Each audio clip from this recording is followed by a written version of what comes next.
My name is Julian Vance, and 3 months ago, I watched my supervisors destroy what she thought was nothing but spreadsheets and meeting notes. I am 54 years old, and in my decades of working in the corporate world, I have seen many bad managers. But Miranda Cross was in a league of her own. She stood behind my workstation, announced to our entire department that my year of effort was worthless garbage, and then pressed the delete key, while 23 people stared in absolute silence. What she actually erased was the invisible foundation holding our company together. When my phone rang 30 seconds later with a $500,000 annual job offer, I realized she had just handed me the perfect weapon for the most satisfying destruction I could have ever imagined. Before I tell you exactly how watching her panic became the sweetest moment of my professional life, could you please take a few seconds to hit that like button and subscribe? Because what I am about to share will show you how one moment of cruelty can backfire in ways that seem impossible until they happen right in front of you. Trust me, you need to hear every detail of how this unfolded. Let me take you back to where this really started, because I know that revenge stories always begin long before the actual revenge happens. 18 months ago, I joined Nexus Analytics as a client relationship coordinator. The job description made it sound dry and tedious. Maintain communication records, schedule follow-ups, and track client satisfaction metrics. What they did not mention was that our company was hemorrhaging accounts faster than anyone wanted to admit. And the previous person in my position had lasted exactly 4 months before quitting without notice. My supervisor, Miranda Cross, made it clear from day one that she considered my role unnecessary overhead. She was one of those people who believed business relationships were purely transactional. Send invoices, deliver services, collect payments, and repeat. The idea that clients might want actual human connection was completely foreign to her systematic, sterile approach to everything. But I saw something different in those first few weeks. When I reviewed our client files, I found page after page of dry communication logs that read like conversations between robots. There was no personality, no warmth, and no indication that anyone at our company had ever bothered to learn anything personal about the people sending us thousands of dollars every month. So I started doing something that seemed radical in that environment. I began treating our clients like actual human beings. For example, when Walter Higgins, who ran a mid-sized manufacturing company, mentioned during a routine check-in call that his golden retriever had just been diagnosed with severe hip problems, I made a detailed note. 2 weeks later, I followed up asking how the veterinarian treatment was going. He was so surprised that someone actually remembered. He spent 20 minutes telling me about his weekend trip to find a specialist veterinarian. That connection solidified his loyalty and made him feel valued. When Beatrice Fairfield celebrated her textile company's 15th anniversary, I sent a personalized message acknowledging the milestone and asking about her plans for growth. She was so touched by the gesture that she ended up scheduling an additional consultation session that brought in $12,000 of unexpected revenue. These were not grand gestures or expensive gifts. I simply listened when people shared pieces of their lives, remembered what mattered to them, and followed up in ways that showed I actually cared about their success beyond what they paid us. Miranda never understood what I was doing. She would walk past my workstation and see me typing what looked like casual conversation notes, and I could feel her disapproval radiating across the office space. During our monthly reviews, she would flip through my activity reports with visible frustration. She would ask why I was spending 45 minutes on calls that should take 15, tapping her pen against her clipboard. She insisted that efficiency metrics showed I was processing fewer interactions per hour than optimal. I tried explaining that longer conversations were building stronger relationships, that clients were specifically requesting to work with me on new projects, and that our retention rate had improved by 37% since I started personalizing our approach. But Miranda only cared about numbers that fit her rigid spreadsheet formulas. What she did not realize was that I was building something far more valuable than efficient call logs. I was becoming the bridge between our company and the people who kept us in business. Lawrence Kemp, who owned a chain of specialty bookstores, started calling me directly when he needed anything instead of going through our main number. He told me he appreciated talking to someone who remembered that he was passionate about vintage mystery novels and that his son was studying literature at university. Serena Wells, whose catering business accounted for our third largest monthly revenue, began recommending our services to other companies specifically because she enjoyed our conversations about her weekend farmers market visits and her grandmother's recipe collection. Month after month, I watched as our client satisfaction scores began to climb, while Miranda remained focused on efficiency metrics that completely missed the point. She was measuring how quickly we could process interactions while I was building the loyalty that would determine whether those interactions continued happening at all. This mismatch between her metrics and client reality was a recipe for disaster. She thought client relationship management was a waste of resources, but I knew it was the lifeblood of our business. As the months rolled on, the tension between us grew, setting the stage for a conflict that would change the course of both our careers in ways she never saw coming. The friction between Miranda Cross and me finally reached its boiling point during our annual strategic planning meeting. The large conference room was packed with department heads and senior managers, and the low hum of the ceiling projector filled the space. Our Chief Executive Officer, Frederick Pierce, was reviewing department performance when he displayed a colorful chart showing client retention metrics. He pointed out that client retention had reached an all-time high over the past year. He specifically praised our relationship management approach, emphasizing that personal follow-ups were the primary driver of this success. He even quoted feedback from several key accounts who had mentioned how much they valued having a dedicated coordinator who actually cared. He suggested expanding this relationship-centric strategy across all other departments to replicate our numbers. I watched Miranda's expression shift from self-satisfied comfort to sudden, dark annoyance. The credit for our improved retention had landed squarely on the method she had spent months criticizing as inefficient nonsense. She sat in stiff silence for the rest of the presentation, her hands tightly clasped and her jaw visibly set, while other managers looked over to offer quiet congratulations. I felt a quiet sense of validation, knowing that my refusal to reduce clients to mere numbers was finally being recognized by the highest level of leadership. After the meeting ended and the room slowly cleared, she cornered me near the supply closet in the back hallway. The narrow space smelled of cardboard boxes and lavender cleaning spray. Her voice was low and tight with controlled anger.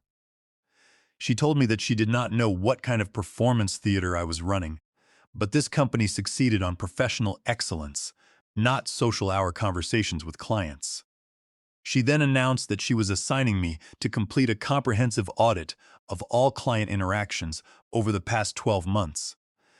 She demanded detailed documentation of every communication, every follow-up note, and every relationship-building effort I had made. It was clearly intended as a punishment.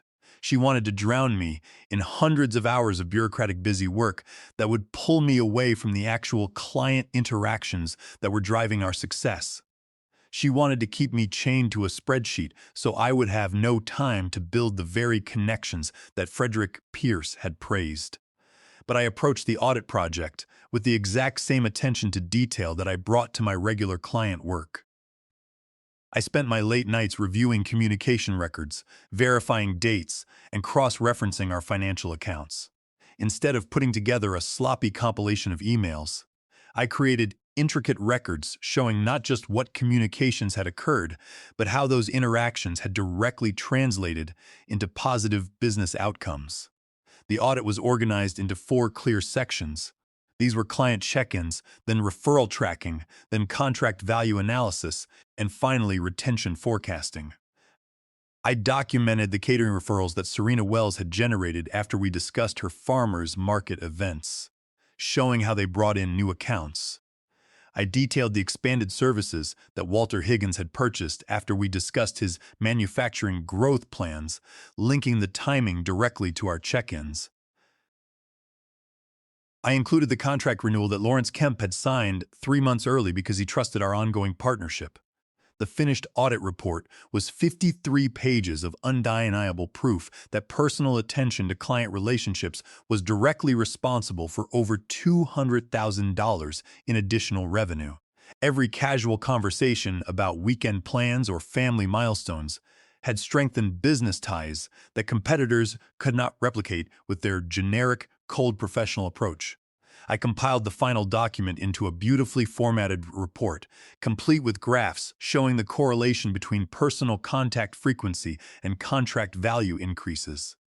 I was proud of that audit because it represented a year of genuine connection that had transformed how our company related to the people who kept us afloat. It proved that in business, human connection is not a soft metric, but a hard financial asset.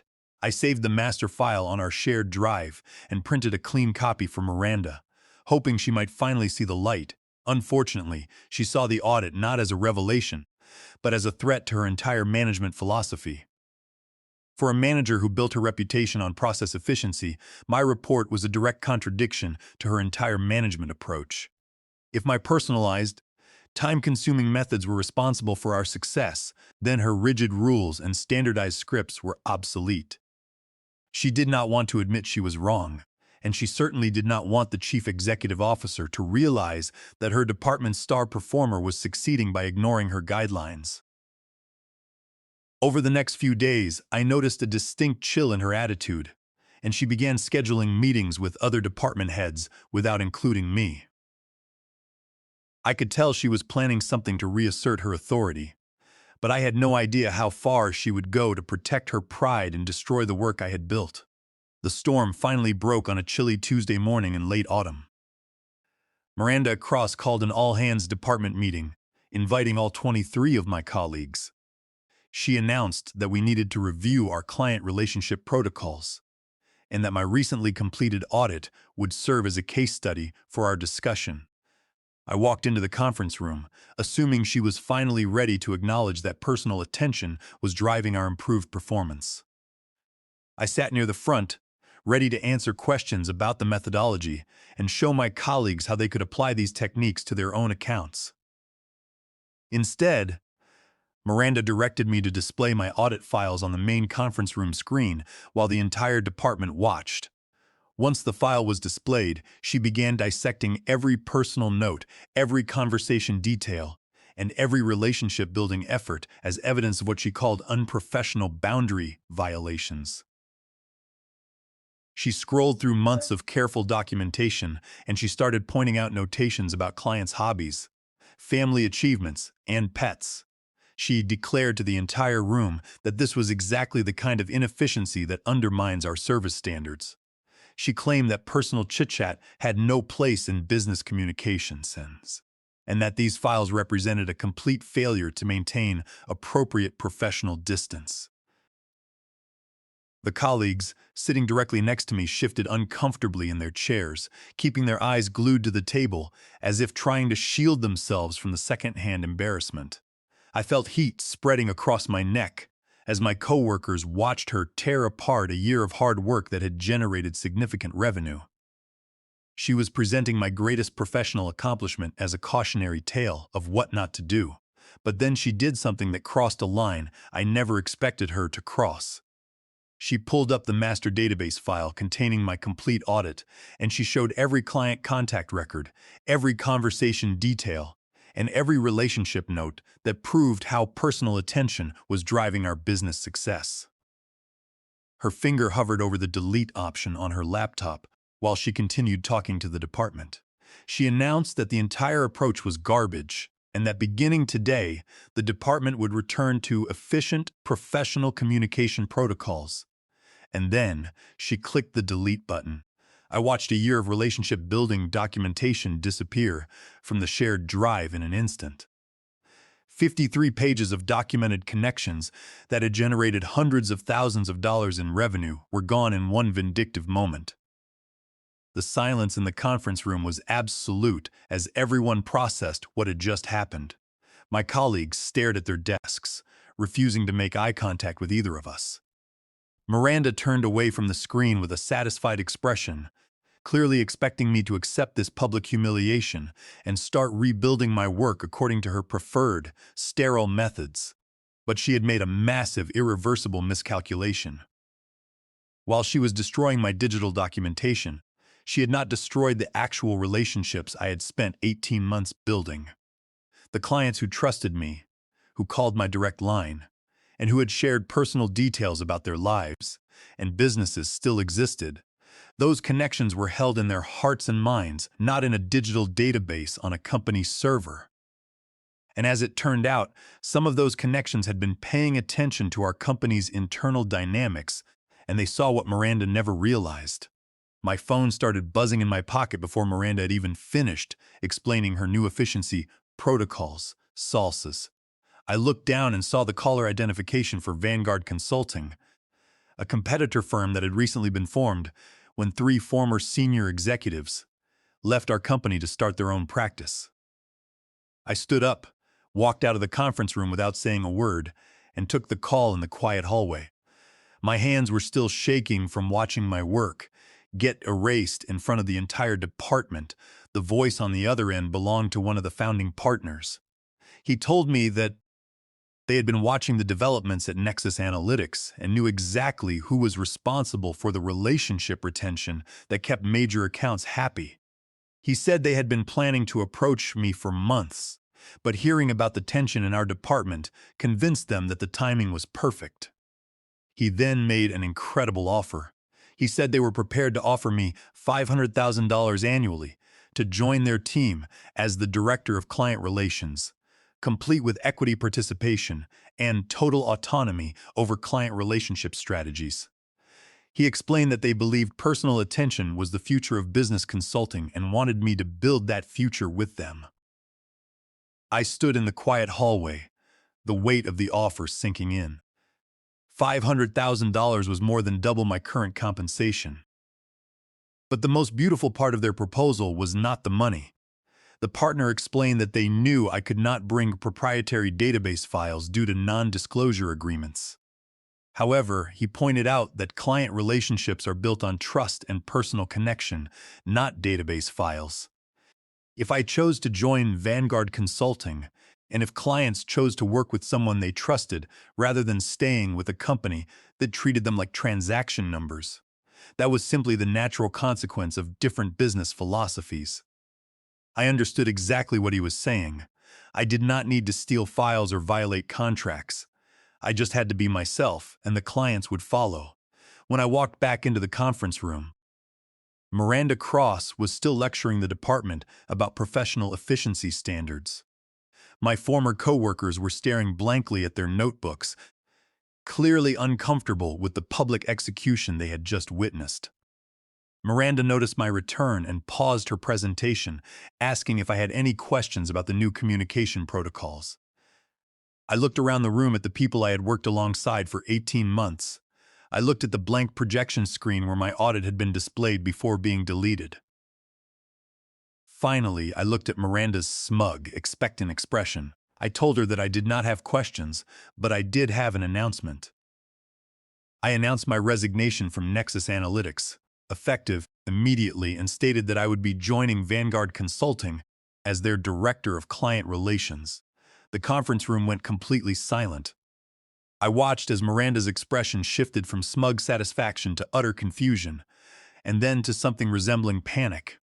She stammered that I could not just quit in the middle of a department meeting, claiming there were protocols, notice requirements, and transition procedures I had to follow.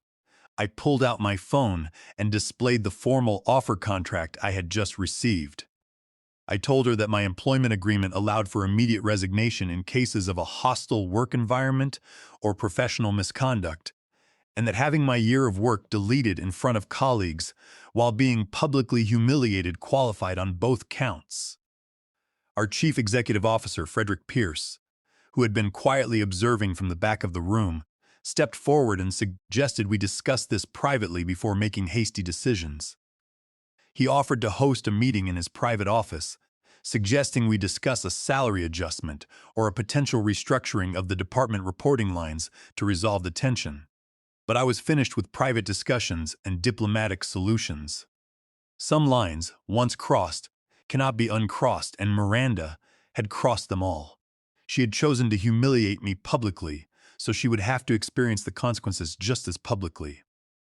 I gathered my personal items from the table, packed up my coffee mug and notebook, stated that my decision was final, and walked out. Within 24 hours, I had cleaned out my desk, completed my exit interview, and started my new position at Vanguard Consulting. Walking out of the Nexus Analytics building that afternoon, I felt an incredible weight lift off my shoulders. The crisp autumn air felt cleaner, and my steps were lighter than they had been in months. The next morning, I walked into Vanguard Consulting's office. Their office was smaller than the one at Nexus Analytics, but it was filled with energy and excitement about building something innovative.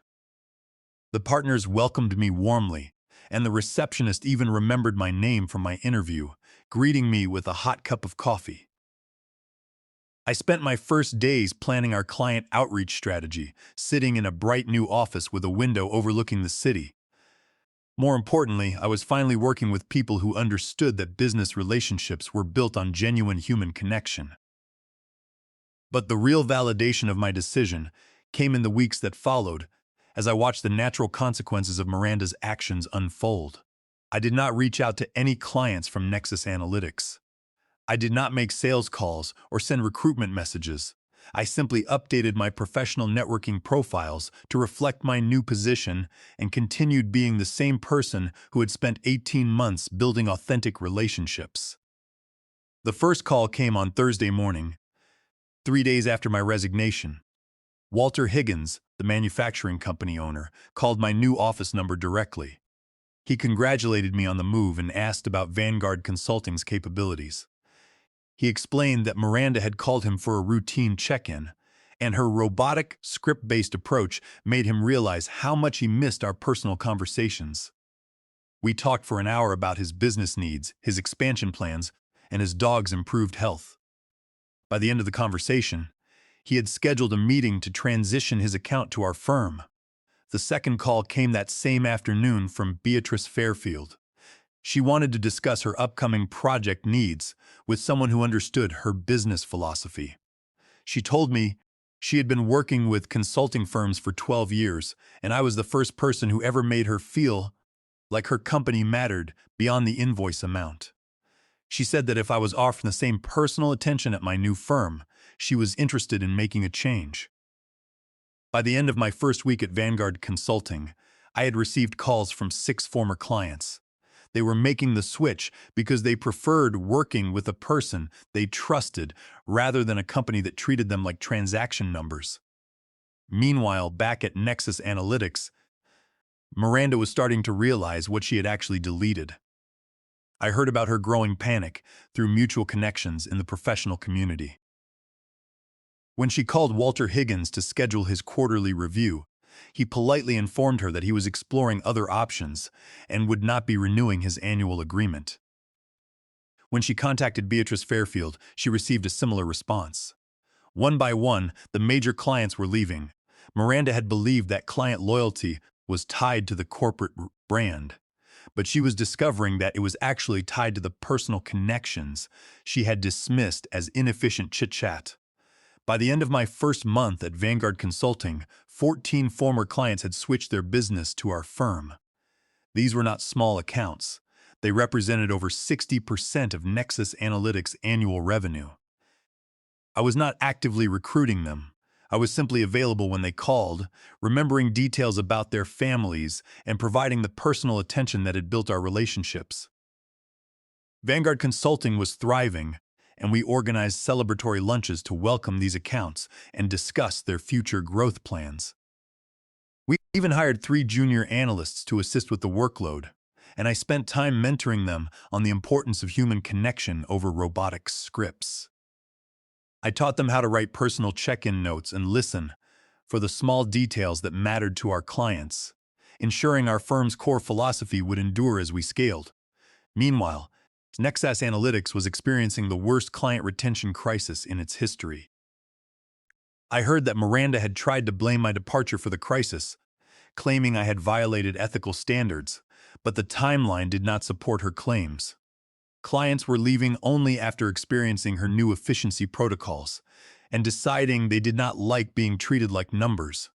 It was 2 months after my departure that Frederick Pierce called an emergency board meeting to address the crisis. Nexus Analytics was facing the possibility of massive layoffs and reduced operations. During this board-level investigation, a fascinating turn of events occurred. While Miranda had deleted the digital database files, she had forgotten that I had left a printed, physical draft of the 53-page audit report with Frederick Pierce's executive assistant the day before the meeting. The board discovered this printed copy and used it as the primary evidence to evaluate the financial impact of the relationships I had built. The very report Miranda had tried to erase became the document that proved her incompetence to the board of directors. As client defections grew, the company was forced to navigate complex legal notifications for mass layoffs under workforce protection laws, including the Federal Worker Adjustment and Retraining Notification Act. The threat of legal penalties only added to their financial distress. 3 months after my resignation, Frederick Pierce contacted me personally. He sounded weary and desperate, trying to maintain his professional composure while pleading for help. He admitted that he had made a major mistake in letting Miranda run the department with such an iron fist, ignoring the human elements of the business. "Julian," he said, "I now realize that the clients were paying for the trust you built, not the software we sold them." He asked if Vanguard Consulting would be interested in acquiring Nexus Analytics' remaining assets and possibly hiring some of their staff during their restructuring. He also offered me my old job back as the Director of Client Relations, promising double my old salary and complete authority over client strategy. I thanked him for the offer but declined. I told him that Vanguard Consulting had understood the value of personal relationships from day one, rather than having to learn it through a financial crisis. 6 months after leaving, I was promoted to senior partner at Vanguard Consulting, receiving equity participation and responsibility for expanding our client philosophy. The partners held a small ceremony, and I gave a speech to our growing team about human dignity and relationship-driven business. Meanwhile, Nexus Analytics underwent a painful restructuring, laid off 30% of its staff, and was eventually absorbed by a larger competitor. Miranda Cross was not retained during the merger. I learned that she had difficulty finding a comparable position in our industry because her rigid, efficiency-first management approach had led to such a massive, widely discussed revenue loss. Many local firms were hesitant to hire a leader who failed to understand that client satisfaction was the true driver of financial growth. I felt no malice toward her, only a deep satisfaction that the principles she had mocked were now recognized as essential for business success. The most elegant revenge is when your detractors defeat themselves through their own actions, and you simply step aside and let their poor decisions create the destruction they deserve. Today, 2 years after watching my work get deleted, I run the client relations division for one of the fastest-growing firms in the region.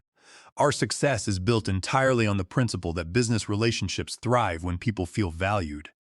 Sometimes, the best revenge is just letting people experience the natural consequences of their own terrible decisions while you build something better somewhere else. If this story resonated with you, I would love to hear your thoughts in the comments below. Sometimes, sharing professional setbacks helps us realize we are not alone. And if you enjoyed hearing how deleting my files became the beginning of my supervisor's downfall, please like this video and subscribe for more stories where incompetent managers face the consequences of their actions. Now, let us look at our community poll. Which approach do you think is more important for long-term business success? Option 1, strict professional efficiency and standardized metrics. Option 2, personal relationships and client trust. Option 3, a balanced mix of both strategies. Cast your vote and let me know your thoughts in the comments. I read every single response and love hearing your perspectives on these workplace dynamics.